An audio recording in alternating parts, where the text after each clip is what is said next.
Welcome guys. तो start करते हैं आज का एपिसोड को। तो एपिसोड की स्टार्टिंग वहीं से शुरू होता है जहाँ से पिछला एपिसोड ख़त्म हुआ था। तो वो लड़की मेन कैरेक्टर को पील पेविलियन पे ले आता है, जहाँ पे वो बाकी लड़कियाँ उसे देख करके बहुत ही गुस्सा होते हैं। तो एक लड़की कहते हैं, अगर ये इस तरह का परवर्ट लड़का है तो क्यों ना हम इसे मार मार के यहीं पे ख़त्म कर दें। तो दूसरी कहती है, नहीं नहीं, हम लोग ऐसा करते हैं, क्यों ना हम इसे पील फर्नेस में ही डाल दें, जिससे इसका पील बन जाएगा। जो सुन करके वो खतरनाक लुक देती है, जो देख करके मेन कैरेक्टर का मुंह में घोटा आ जाता है। वो कहता है, नहीं नहीं, आप लोगों को गलतफहमी हुई है, प्लीज़ आप लोग समझने की कोशिश कीजिए। मुझे आपके पील पेविलियन के मास्टर ने मुझे यहाँ पे बुलाया है एक सर्वेंट के हिसाब से, तो प्लीज़ आप लोग मुझे छोड़ दे।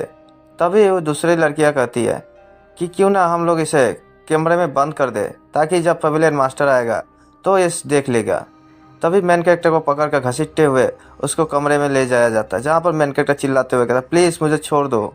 लेकिन वे लोग उसको अंदर में ले जाते हैं। तभी कुछ देर बाद सिस्टम में नोटिफिकेशन आता है, डुअल कल्टीवेशन डेट काउंटडाउन शुरू है, आपके पास सिर्फ 30 दिन बचे हुए। 30 दिन के अंदर आप किसी भी लड़की के साथ डुअल कल्टीवेशन करना होगा, नहीं तो आप मारे जाएंगे। तभी कुछ देर बाद का सीन दिखाते हैं, जहाँ पर मेन कैरेक्टर पेविलियन मास्टर के पास जाती है और वो कहता है, प्लीज़ आप मेरे साथ डुअल कल्टीवेशन कर लीजिए ना। तो तलवार उठाते हुए कहता है, देखो तुम अगर मेरे साथ कुछ ऐसा वैसा करना चाहो तो मैं तुम्हें यहीं पे जान से मार दूंगा। इसी के साथ 10 दिन वैसे ही बीत जाते हैं और सिस्टम में फिर से नोटिफिकेशन आता है, होस्ट आपके पास सिर्फ 10-20 दिन बचे हुए हैं, तो आप 20 दिन के अंदर कुछ कीजिए वरना आपका जान खतरे में है। हम लोग देखते हैं कि मेन कैरेक्टर पेविलियन के सारी लड़कियों को पकड़ पकड़ के पूछता है, प्लीज़ मेरे साथ कर लो डुअल कल्टीवेशन, कोई तो कर लो, क्योंकि मेरा जीवन सिर्फ इस डुअल कल्टीवेशन में ही टिका हुआ है, कोई तो कर लो मेरे साथ। जो सुनकर एक लड़की कहती है, साला ये कितना कमीना है, कितना हरामी है ये साला, हम लोग के साथ गप करना चाहता है, मैं इसे छोड़ूंगी नहीं। और दूसरी कहते हैं, हाँ हाँ, इसे सब मिलके मारो साले को, ये बहुत कमीना इंसान है। और वैसे ही 10 दिन और बीत जाते हैं और सिस्टम में नोटिफिकेशन आता है, होस्ट कुछ कीजिए, सिर्फ 10 दिन बचा हुआ है, किसी पार्टनर को ढूंढिए और डुअल कल्टीवेशन कीजिए वरना आपका जान तो जाना ही जाना है। तभी हम लोग देखते हैं वो पिंक हेयर वाली लड़की मेन कैरेक्टर के पीछे एक बड़ा सा कैंची लेकर के भाग रहा होता है। वो कहती है, साले तुम्हारे बहुत ही खरा होता है, मैं साला आज तुम्हारा वही काट दूंगा, कभी खरा ही नहीं होगा। और इधर मेन कैरेक्टर अपना औजार बचाकर उधर से भागे जा रहा होता है। तभी सिस्टम में नोटिफिकेशन आता है, होस्ट आपके पास सिर्फ 1 दिन बचा हुआ है, जो करना है इसी 1 दिन में कर लो वरना कल तो आप गए। मेन कैरेक्टर चिल्लाते हुए कहता है, साले सिस्टम कमीने, मैं क्या करूँ, कोई जब मेरे साथ करना ही नहीं चाहता, मैं जिसके पास जाता हूँ वो मुझे भगा देता है, तो मैं क्या करूँ। और इसी के साथ एक और दिन बीत जाता है। तभी सिस्टम में नोटिफिकेशन आता है, होस्ट मैंने आप जैसा बेकार और कमीना इंसान कभी नहीं देखा है, आप इतने दिन में एक लड़की को भी नहीं पटा पाए डुअल कल्टीवेशन के लिए, आप पर धिक्कार है। और इसी के साथ आपका काउंटडाउन भी ख़त्म होता है, तो इसके लिए आपको पनिशमेंट दिया जाता है जो कि है डेथ। और इतना कहते हुए मेन कैरेक्टर के ऊपर वो सील अपेयर हो जाता है और जो कि बहुत सारे बिजलियों को अपेयर करता है और मेन कैरेक्टर के ऊपर गिराने लगता है। तभी मेन कैरेक्टर चिल्लाते हुए कहता है, नहीं, और इसी के साथ उसका आँख खुलता है और वह कहता है, हाँ मैं क्या जिंदा हूँ, ये क्या था, क्या ये सपना था, वाह कितना भयानक सपना है, मुझे किसी भी तरीके से कुछ करना होगा। और वो अपने सिस्टम में देखता है जहाँ पर उसके पास लिखा हुआ था, मेन कैरेक्टर आपके पास 69 डेज बचा हुआ है डुअल कल्टीवेशन करने के लिए। और तभी मेन कैरेक्टर अपना प्रोफाइल सिस्टम में देख रहा होता है और वो सोचता है, मैंने पहला बिगिनिंग टास्क को कंप्लीट किया था, जिसके कारण मुझे कोई ना कोई तो रिवॉर्ड मिला ही होगा। जब वो अपना रिवॉर्ड को देखता है इन्वेंट्री में, तो वहाँ पे एक किताब होता है और वहाँ पे नोटिफिकेशन लिख के आता है, black dragon primordial cultivation method qi training heaven rank. जो देख मेन कैरेक्टर उस सिस्टम के बुक पर क्लिक करता है, जिसके बाद वो बुक रियल में अपेयर हो जाता है। जो देख करके मेन कैरेक्टर बहुत खुश होता है, वो कहता है, ये तो हेवन रैंक का बुक है, लगता है मैं इससे एक स्ट्रॉन्ग व्यक्ति बन सकता हूँ। मेन कैरेक्टर उस बुक को खोल के देखता है, उस पर लिखा होता है, अगर आपको इस टेक्निक को सीखना है तो आपको पहले क्यूआर एलएम के 2nd लेवल पर होना होगा। जो देख करके मेन कैरेक्टर का तो बहुत ही गुस्सा हो जाता है, उसका हाव भाव ही बदल जाता है। वो गुस्से में उस टेक्निक को जमीन पर पटकते हुए कहता है, साले कमीने सिस्टम, क्या तू मेरे साथ मजाक कर रहा है, तुझे पता है कि मैं अभी क्यूआर एलएम के 1st लेवल पे हूँ, तो तू मुझे क्यूआर एलएम के 2nd लेवल के बुक क्यों ही दे रहा है, क्या तू मेरे साथ मजाक कर रहा है। मेन कैरेक्टर सोचता है, मेरे पास डुअल कल्टीवेशन करके स्ट्रॉन्ग बनने के लिए सिर्फ 59 डेज बचा हुआ है और इस कमरे में कब तक मैं बंद रहूँगा मुझे कोई पता नहीं, तो क्या मुझे स्ट्रॉन्ग बनने के लिए कोई और टेक्निक की ज़रूरत नहीं है। तभी सिस्टम में नोटिफिकेशन आता है, इंट्रोड्यूसिंग टू द पिल्स, इस बुक को आप पढ़ के आप इसके बारे में जान सकते हैं और एलिमेंट्री पिल बनाने के बारे में भी आप जान सकते हैं, जिससे आपका कल्टीवेशन थोड़ा इम्प्रूव होगा। तभी उसकी नज़र सामने रखे बुक सेल पर जाता है, जहाँ पर ढेर सारे बुक्स और टेक्निक्स होते हैं।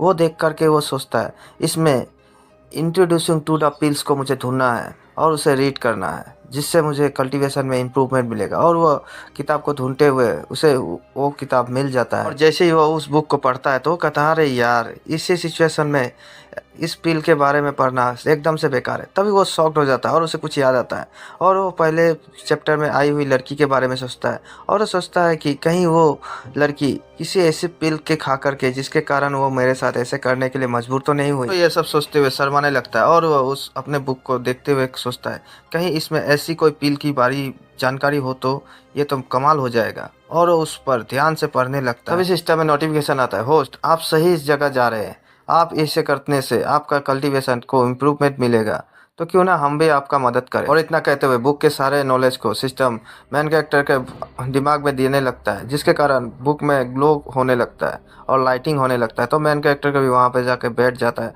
और कल्टीवेशन करने लगता है, जिसके कारण उसके चारों तरफ वर्ड्स घूम रहे होते हैं।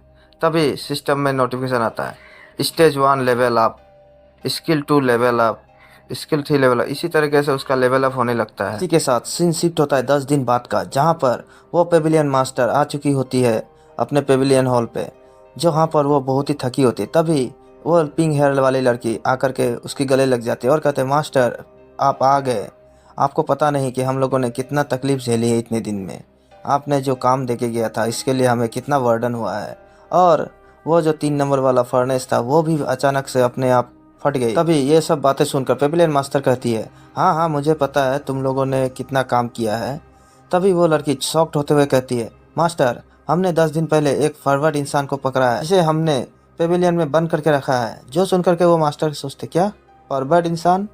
तो वो लड़की उसे वहाँ पर ले जाती है उस कमरे में, जहाँ पर पूरा का पूरा सन्नाटा छाया होता है और अंधेरे से एक हाथ निकलता है, जिसे देख करके वो लड़की बहुत ही घबरा जाती है और डरते हुए कहते, भूत भूत। तभी मेन कैरेक्टर अंधेरे के अंदर से रेंगते हुए बाहर आता है और उसका हालत इतना बुरा होता है कि उसका अवस्था ही खराब होता है, वो सूख करके कांटा बन गया होता है। तभी मास्टर उसको देखते हुए हंसते हुए कहता है, अरे ये तो मैंने ही भेजा था, ये तो एक नौकर डिसाइबल के हैसियत से मैंने पवेलियन में भेजा था। तभी मेन कैरेक्टर पवेलियन मास्टर को देख करके भावुक हो जाता है और रोते हुए कहता, मास्टर इस कमीनी लड़की ने मुझे आज 10 दिनों से यहाँ पे बंद कर दिया है, बिना खाए बिना भूखे, मैं किस तरह से हूँ मुझे पता नहीं। तभी पेविलियन मास्टर उसके आगे एक पिल ला करके दे देती है और कहती है, तुम इसे खा लो, तुम्हारा जितना भी एनर्जी कंज्यूम हुआ है वो सारा का सारा रिकवरी हो जाएगा और तुम पहले जैसे बेहतर हो जाओगे। जैसे ही मेन कैरेक्टर उस पिल को देखता है, वो ललचाई नजरे से लाल टपकाते हुए उस पिल को ले लेता है और वहीं पे बैठे बैठे उस पिल को खा लेता है। दूसरी तरफ वो लड़की उसे देख करके बहुत ही गुस्साए जा रहा होता है और वो कहती है, यही है वो परवर्ट कमीना इंसान। मेन कैरेक्टर की ऐसे हालत को देख करके पिल पेविलियन मास्टर भी घबरा जाती है और वो कहती है, तो क्या तुम अभी पिल पेविलियन पे जाने के लिए रेडी हो? जो सुनकर के वो लड़की चिल्लाते हुए कहते हैं, ऐसा कभी नहीं होगा मास्टर, क्या आप चाहती है कि हम इस परवर्ट इंसान को हमारे पिल पेविलियन में ले जाए, जहाँ पर ढेर सारी सिर्फ लड़कियां ही है, और वैसे भी हमारे पिल पेविलियन को क्या किसी मैन पावर की ज़रूरत है? और इसकी बात ऐसी बातें सुनकर पेविलियन मास्टर भी शौक में पड़ जाती है और वो कहती है, क्या करूँ, लेकिन क्या करा जाए। तभी मेन कैरेक्टर हाथ जोड़ते हुए कहता है, लगता है कि ये लड़की मेरे साथ पिल पेविलियन के गार्डन में जाने के लिए बहुत ही उत्सुक है। जो सुनकर पेविलियन मास्टर हंसते हुए उसके पास आते हुए कहती है, हाँ हाँ तुम सही कह रहे हो, तो तुम इसके साथ जा सकती हो। लीडर किंग हान उसे घूरते हुए गुस्से में सोचती है, क्या ये पेविलियन मास्टर के सामने इतना अच्छा होने का नाटक कर रहा है? पेविलियन मास्टर की बातें सुनकर के मेन कैरेक्टर गीत करते हुए कहता है, थैंक यू पेविलियन मास्टर, आपका बहुत बहुत। और मेन कैरेक्टर किंग हान की तरफ देखते हुए सोचता है, घमंडी लड़की तू इंतजार कर और मेडिसिन गार्डन मैं आ रहा हूँ। और इतना कहते हुए वो बहुत ही खतरनाक डेविल स्मेल देने लगता है। और इसी के साथ आज का एपिसोड को यहीं पे एंड करते हैं, तो मिलते हैं नेक्स्ट वीडियो में। Good bye, thank you for watching.